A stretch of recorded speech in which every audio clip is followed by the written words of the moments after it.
Hi everyone, I'm Dr. Chaitanya, consultant pain physician, Indo-British Advanced Pain Clinic, Madinapur.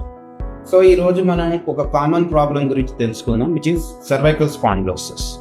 So సాధారణంగా neck పెయిన్కి ఇది ఒక common cause. మనం చూస్తే కనుక మన స్పైన్లో 7 బోన్స్ అనేవి నెక్లో ఉంటాయి.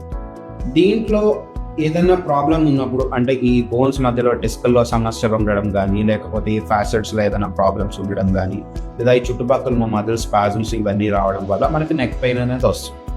సాధారణంగా ఈ డిస్కులు డీజనరేట్ అవ్వడము, దీనివల్ల వచ్చే నెక్ని మనం సర్వైకల్ స్పాండిలోసిస్. సో సర్వైకల్ స్పాండిలోసిస్ని ట్రీట్ చేయడానికి మనకి మెడికల్ మేనేజ్మెంట్ ఇవ్వడము, rehabilitation exercises, and there are some very good advanced pain interventions which help really well, like doing a cervical epidural steroid injection or doing a disc epiphysiolysis. ప్రిసైజ్గా మనకి problem ఎక్కడి నుంచి arise అవుతుంది అనేది తెలుసుకొని దానికి తగ్గ intervention చేస్తే సర్వైకల్ స్పాండిలోసిస్ని మనం సర్జరీ లేకుండా చాలా ఎఫెక్టివ్గా ట్రీట్ చేయడానికి మిగిలింది.